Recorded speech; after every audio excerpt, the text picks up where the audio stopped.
It's that time once again as another My Hero Academia episode has come and gone. And don't adjust your streaming service, because this isn't Season 3. My reviews are going to work in a way where I talk about the new episode and its contents while glancing over what I think was cool, talk about my favorite character and moment in the episode, and then if I feel like there's anything worth mentioning in regards to it, I'll also talk about my least favorite character and moment as well. With that out of the way, let's see what Todoroki and Bakugo have to overcome today as they take one more step towards getting their provisional license. The episode, of course, picks off where the last one ended, with Todoroki and Inasa interacting with one another while heading to the test course. Bakugo notices them talking to one another as he comes in from another hallway and comments that their interactions are making him sick. Moments later, all of the students participating in this retest to try and earn their licenses are lined up in front of Mera, the representative from the Heroes Public Safety Commission, who ran the test back in Season 3. Before he begins the class, however, he announces that they'll be adding one more new student, this being Cammy. If you guys remember back in Season 3, Cammy was attacked before the provisional license exam and her identity was assumed by Toga using her quirk. Since she didn't get a real chance last time, she's being allowed to take these makeup exams alongside the others. President Mike, All Might, and Endeavor walk out into the bleachers, and President Mike elects to sit near the front, while All Might suggests to Endeavor that the two of them should sit somewhere out of the way as not to be a distraction. Naturally, Endeavor completely ignores him and screams out to Todoroki, telling him to show he is better than all the other students. The reaction from the students is that of confusion and reverence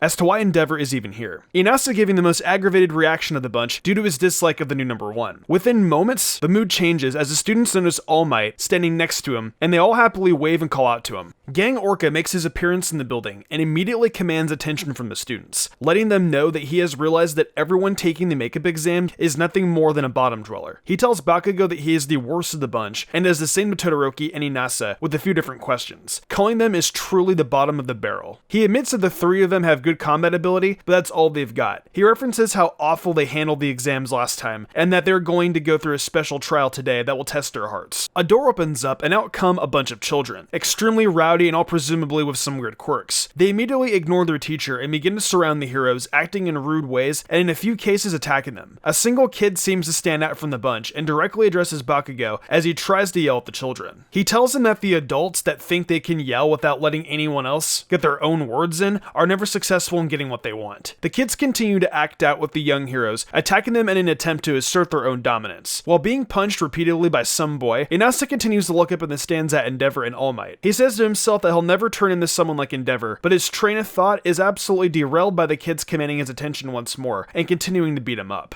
Cammy questions Gang Orca why she needs to be a part of this group dealing with children as well. The fishy hero says that since they didn't get to see her in action during the original exam, they wanted to test her of something like this now. And she also doesn't really look like she'd be good at handling kids. She responds by, well, let's just say hugging one of the kids and leaving him a little shell-shocked. It's an action that doesn't seem to be taken too kindly by the girls in the class, and they immediately turn on her. Standing off to the side with Gang Orca, the teacher of this rowdy class of kids continuously apologizes, referring to them as a group of problem children. It seems that she can never do anything to control these kids, and within moments, they become a major problem. Gang Orca tells her not to worry and that he believes by the end of the day, her class will be changed. He again tells the young heroes that their excuses to grasp the hearts of the kids in this class. He sends off the other makeup students to do the normal exams for the day, leaving her forced them to handle these kids on their own. Back up in the stands, President Mike has lost his composure and demands that there be some sort of background music or live reporting for this exercise. All Might tries to tell him that it doesn't matter if there is, but all that does is convince President Mike that it's needed even more, and he rushes down into the exam area and gets onto a mic providing commentary. Thanks to this, All Might and Endeavor are left alone, and a conversation between the new number one and former number one hero begins.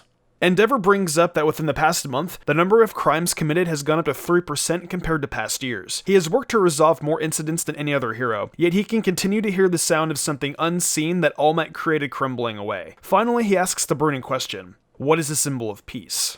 Endeavor says that he has entrusted everything with Todoroki. He had climbed all the way to the number 2 hero spot by the time he was 20 years old, and even then he understood he couldn't reach the top. If all Endeavor wanted was the title, then he could have just acted all friendly with everyone like All Might. But more than that, Endeavor just wanted to become stronger than everyone and anyone. All Might says that this isn't like Endeavor, and begins to contemplate just what the symbol of peace is. He admits that he isn't quite sure what to say at this point. When All Might was younger, he had decided that the country needed some sort of symbol, and he ran towards that goal at full speed. He swore that he would become a strong light that be hope or a warning. Whenever All Might would go in the town, all he would see were nervous and uneasy people, no matter how many heroes were around, since the number of crimes just never seemed to go down. All Might says that he ignored the kindness around him and cast away many things in order to go down the path that he has to this point. All Might understands the situation Endeavor finds himself in, and reminds him that while people compared the two of them and will for the foreseeable future, that they're still two entirely different entities. Endeavor doesn't need to seek a copy of the symbol that All Might was, but instead go at his own pace and find a way that suits him best. The four students try their hands at their own methods of calming down the Rugrats, but they each fail in their own spectacular ways. Bakugo tries to fight whichever kid is probably leading the group, Inasa tries to talk them down with the ideas of being future heroes, and Todoroki attempts to be logical and level-headed with the kids, but they of course don't respond to that, and instead just call him boring. Cammy suggests that instead of just trying to do things normally with the kids, maybe they should just show off their quirks instead. This seems to cause a massive breakdown in communication with the kids though, as one begins to monologue about how no matter what they do, it won't work. The kids have seen their parents and everyone on TV worry about whether or not heroes will be okay. Suddenly, the teacher stands up from her seat and attempts to make the exam stop. The kids begin to activate their quirks and stand opposed to the young heroes, exclaiming that they know they're better than them. The episode comes to an end as a teacher again reiterates the fact that these kids seriously believe that their quirks can defeat heroes.